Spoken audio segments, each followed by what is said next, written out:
Welcome to GMP classes class 9 subject math. आज हम लोग पढ़ने वाले हैं लेसन 5 जिसका नाम है यूक्लिड की ज्यामिति का। सबसे पहले हम लोग क्या जानेंगे, परिचय, यानी यूक्लिड की ज्यामिति का परिचय क्या होता है, यानी इंट्रोडक्शन ऑफ जियोमेट्री। तो सबसे पहले जानेंगे कि जियोमेट्री होती क्या है। तो जैसे जियो का मतलब होता है ज्या, क्या जियो का मतलब होगा, मान लीजिए ज्यामिति में जैसे ज्या आ गया ना, ज्या, और मेट्री मतलब होता है मिट्टी।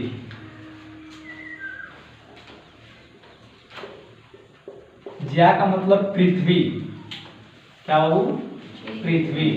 मेट्री का मतलब मापने वाला, मापन। उसी को हम लोग क्या बोलते हैं, जियोमेट्री। यानी दो शब्दों से बना है, ज्या और मेट्री शब्द से। जियोमेट्री जो बना है किस शब्द से बना है, दो शब्दों से। पहला है पृथ्वी और दूसरा है मापन। यानी पृथ्वी को मापने की इकाई को क्या बोलेंगे, जियोमेट्री बोलेंगे। इसमें सबसे पहले हम लोग पढ़ेंगे एक्सियोम्स, ठीक है ना। इसका मतलब होता है कि अभिकृति। क्या होता है, अभिकृति। यानी जो एक्सियम है उसका 7 अभिकृति है। उसी तरीके से पास्टुलेट यानी कि अभिधारणा, यूक्लिड की अभिधारणा और यूक्लिड की अभिकृति पढ़ेंगे। जिसमें पहला अभिकृति में है, अभिकृति में पहला नंबर जो दिया आप लोग का कि क्या लिखा है, कौन देखिए उसमें कुछ लिखे थे ना, ये वस्तुएं जो क्या होती है एक ही, तो ये वस्तुएं जो एक ही के बराबर हो और एक दूसरे के क्या होंगे, बराबर होंगे। कहने का मतलब जो पहला नंबर आपका जो दिया है, वे वस्तुएं जो एक दूसरे के बराबर होती है वो तीसरे के भी क्या होंगे, बराबर होंगे। जैसे आप लोग को यहाँ बता दे उदाहरण के जैसे, अगर मान लीजिए कि a इक्वल टू क्या है, b, और c इक्वल टू क्या है, b, यानी ये दोनों क्या है, एक दूसरे के बराबर है। यानी ये वस्तुएं जो बराबर होती है वो एक दूसरे के भी क्या होंगे, बराबर होंगे।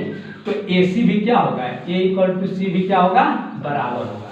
ये अभिकृति नंबर 1 के अनुसार, किसके अनुसार, 1 के अनुसार।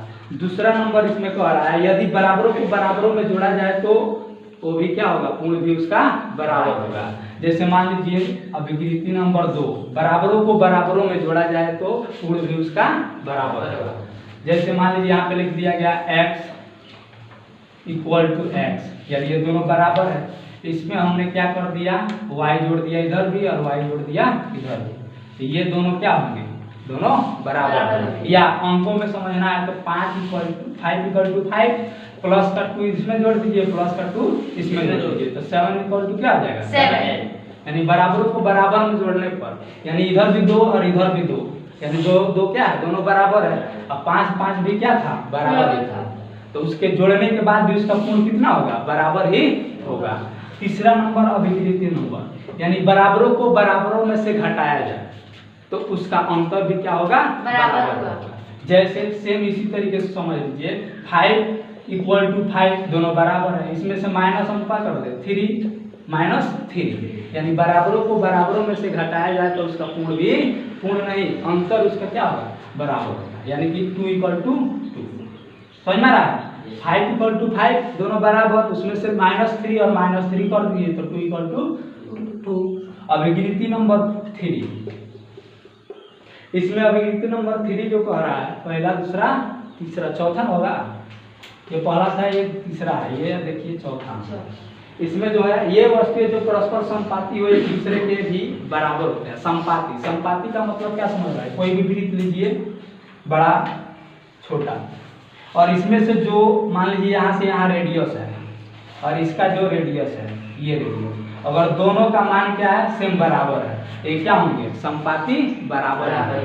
यानी अगर ये 2 सेंटीमीटर का है तो भी 2 सेंटीमीटर का है।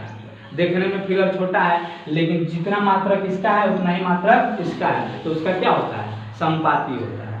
उसके बाद से 5वां नंबर पूर्ण अपने भाग से बड़ा होता है। अभिकृति नंबर 5 यानी एक्जिमोल 5, यहाँ पे देखिए अपने भाग से पूर्ण जो होता है कभी भी बड़ा होता है। जैसे मान लीजिए एक कोई डायग्राम ले लीजिए, ये आप क्या कोई वस्तु है, डबला वाला समझ लीजिए, है ना। ये कितना लीटर का है? 20 लीटर का। कितना लीटर का है? 20 लीटर। अब इसमें से हम भाग कर दे कितना कितना का? 5 का 4 जगह, कितना का? 5 × 4, यानी 4 जगह करेंगे तो 5 4 जगह बटेगा। तो ये जो 5 निकल रहा है 4 जगह, वो क्या होगा? 20 से बड़ा होगा कि छोटा होगा? छोटा ही होगा ना। मतलब पूर्ण क्या होता है? अपने भाग से छोटा होगा। ये था अभिकृति नंबर 5। 6 नंबर जो कह रहा है कि एक ही वस्तु के दुगुने परस्पर बराबर होते हैं। 6 नंबर क्या कह रहा है? वो एक ही वस्तु के दुगुने परस्पर बराबर होते हैं। यानी कि अगर मान लीजिए 2x एक ही वस्तु के दुगुने क्या है? एक ही वस्तु के दुगुने परस्पर बराबर होते हैं। तो 2x = क्या है? 2x है, या x = x, और इसमें 2 से क्या कर दीजिए? मल्टीप्लाई कर दीजिए, तो ये क्या हो जाएगा? दोनों बराबर ही होगा। समझ में आ रहा है? 2x = 2। देखिए इसमें कुछ लाइनें इधर उधर लग रहा है, बोल दिया गया है पूर्ण जो होता है कभी भी अपने भाग से बड़ा होता है, छोटा नहीं होता। क्या होता है? बड़ा होता है। छोटा बोल दिया गया था क्या? तो कभी भी देखिए 5 जो, या 5 कहिए, या इसको अलग अलग तरीके से एक जगह 10 बांट दीजिए, एक जगह 10 निकाल दीजिए, इसमें से एक जगह 10 निकाल दीजिए, फिर भी ये क्या है? 10 20 जो है 10 से बड़ा ही है। तो पूर्ण जब भी होगा अपने भाग से बड़ा होगा, छोटा नहीं होगा। 6वां नंबर क्या था कि आपका एक ही वस्तु के दुगुने परस्पर बराबर होता है। अगर मान लीजिए जैसे था 2x = हम लोग क्या लिख सकते हैं? y, या 2x = z। तो 2x जो मिल रहा है दोनों तरीके से, ये y और z भी क्या? 2x = 2x, ये दोनों सेम है, तो y और z भी क्या होगा? सेम। अभिकृति नंबर पहले के अनुसार देख रहा ना, a = b और c = b, तो दोनों b क्या है? बराबर है, तो ac भी आपस में क्या होगा? बराबर होगा। उसी तरीके से ये भी क्या है? 2x और 2x बराबर है, तो y z भी क्या होगा? इसके भाग है, तो ये भी आपका y = z बराबर होगा।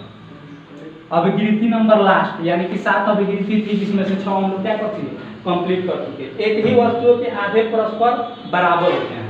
अब इसमें कह रहा है 7 नंबर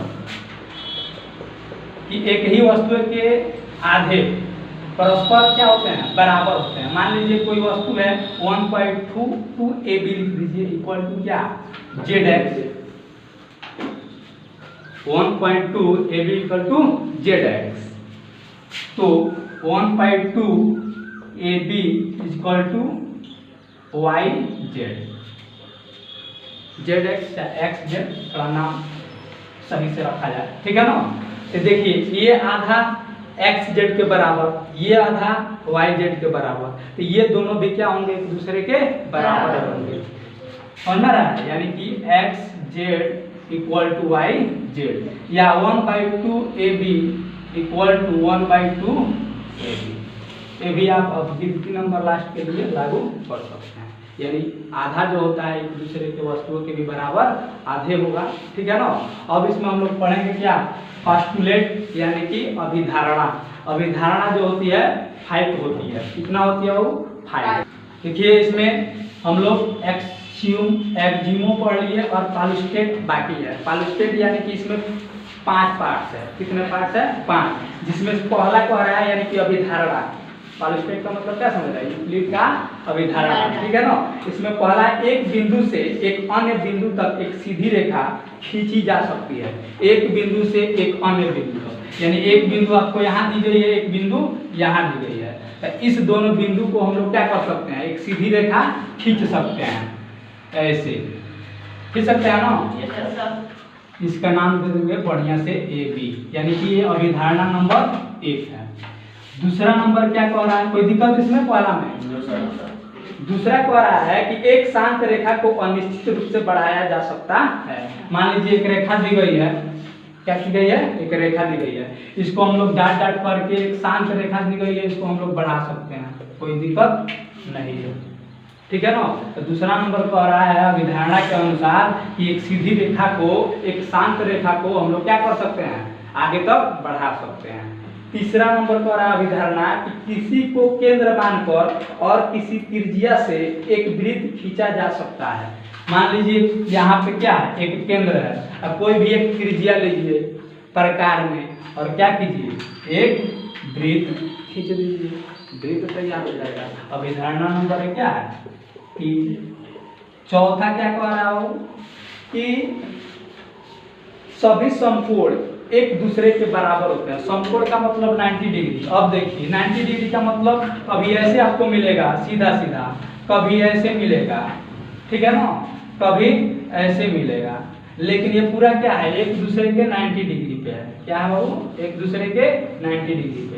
यानी 90 डिग्री का मतलब क्या समझ रहा है, 90 डिग्री का मतलब क्या समझ रहे हैं, ये जो है सब समकोण है। क्या है, समकोण है। तो सभी समकोण क्या होंगे, एक दूसरे के बराबर होंगे।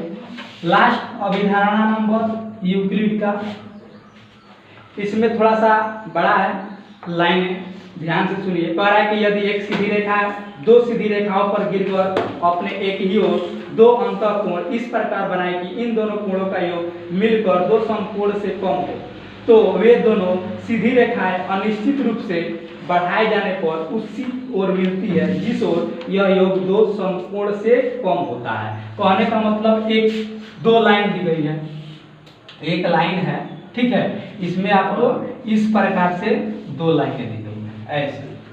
अब जो ये है 90 डिग्री और ये जो है 90 डिग्री, और इधर अगर मान लीजिए समांतर रहता तो इस तरीके से, तो ये भी 90 90 180, यानी दोनों को जोड़ने पर कितना आता हम लोग को 180, और इधर 90 90 180 होता ना। लेकिन इसमें आपको कुछ कम और कुछ बेसी दिख रहा है। ये वाला पार्ट जो है 180 से क्या दिख रहा है, ज्यादा दिख रहा है, कुछ प्लस में है, और इधर जो है 180 से कुछ माइनस में है। समझ में आ रहा है। तो जिधर कम होगा उधर ये रेखाएं क्या होंगी, डट डट करने पर कहीं ना कहीं प्रतिच्छेद करेंगे, एक दूसरे पर मिलेंगे, एक दूसरे को काटेंगे, उसी को बोलते हैं प्रतिच्छेद करना।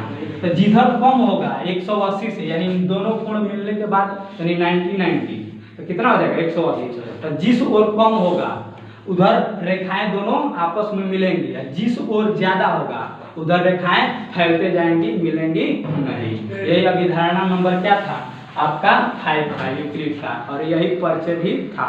कोई कष्ट समस्या दिक्कत परेशानी प्रॉब्लम इसको नोटेट कीजिए।